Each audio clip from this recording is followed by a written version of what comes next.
రాష్ట్రమంతా ఒక తీరుంటే ఈ నియోజకవర్గ ప్రజలు మాత్రం మరోవైపు ఉంటారు. ఎందరో మహానుభావులు ప్రాతినిధ్యం వహించిన నియోజకవర్గం అది. అదే బాపట్ల జిల్లాలో రేపల్లి నియోజకవర్గం. గత ఎన్నికల్లో వైసీపీ జెండా ఎగరని అతి కొద్ది నియోజకవర్గాల్లో రేపల్లి ఒకటి. రాష్ట్రమంతా ఫ్యాన్ గాలే వీచిన రేపల్లి ప్రజలు మాత్రం భిన్నమైన తీర్పు ఇచ్చారు.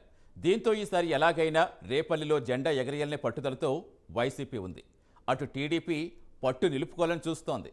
ఇందుకు అనుగుణంగా వైసీపీ కొత్త అభ్యర్థి డాక్టర్ ఏవూరు గణేష్ను బరిలోకి దింపితే టీడీపీ మాత్రం సిట్టింగ్ ఎమ్మెల్యే అనగాని సత్యప్రసాద్కే టికెట్ ఇచ్చింది.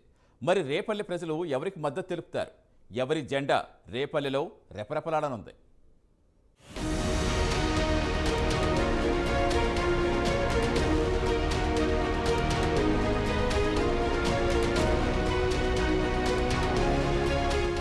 బాపట్ల నియోజకవర్గంలో రాజకీయాలు ఆసక్తికరంగా మారాయి. గడిచిన 2 దఫాలుగా తెలుగుదేశం పార్టీ విజయం సాధించింది.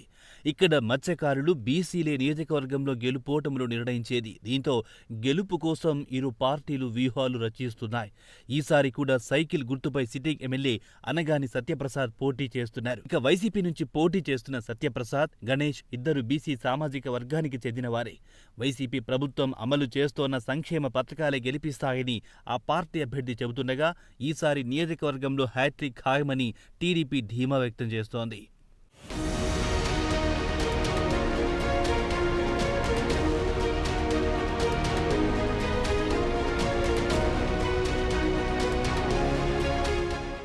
టీడీపీ అభ్యర్థిగా మూడోసారి అనగాని సత్యప్రసాద్కి అధిష్టానం టికెట్ ఇచ్చింది. గత 2 సార్లు జరిగిన ఎన్నికల్లో ఈయన విజయం సాధించారు. ఇక ఇప్పటికే ఈ ప్రాంతంలో 2 సార్లు వరుసగా గెలుపొందిన వ్యక్తి కావడంతో ఈయనకు రేపల్లి నియోజకవర్గంలో అదిరిపోయే రేంజ్ క్యాడర్ ఉండడం, అలాగే జనాల్లో కూడా మంచి పట్టుండడం ఈయన గెలుపు ఖాయమని టీడీపీ నేతలు ఫిక్స్ అయ్యారు. అంతేకాకుండా నియోజకవర్గానికి తాను చేసిన అభివృద్ధిని ప్రజల్లోకి తీసుకెళ్తూ ప్రచారం చేస్తున్నారు. కూటమి సపోర్టు, తనకున్న అనుభవంతో ఖచ్చితంగా హ్యాట్రిక్ కొడతారని ధీమా వ్యక్తం చేస్తున్నారు.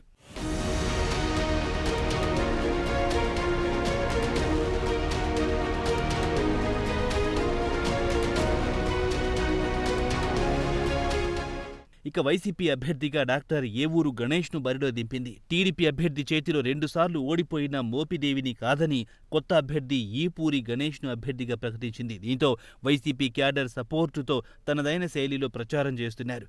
రాజకీయాలకు కొత్త అభ్యర్థి కావడంతో నియోజకవర్గంలోని కార్యకర్తలను కలుపుకుంటూ ప్రజల్లోకి వెళ్తున్నారు. అయితే మోపిదేవి వెంకటరమణకు టికెట్ ఇవ్వకపోవడంతో ఈయన వర్గీయులు వ్యతిరేకంగా ఉండడం, రాజకీయాలకు కొత్త కావడం అభ్యర్థికి మైనస్ కావచ్చని రాజకీయ విశ్లేషకులు భావిస్తున్నారు. అయితే వైసీపీ ప్రవేశపెట్టిన సంక్షేమ పథకాలే తనను గెలిపిస్తాయని, నియోజకవర్గంలో ఈసారి వైసీపీ జెండా ఎగురుతుందని గణేష్ ధీమా వ్యక్తం చేస్తున్నారు.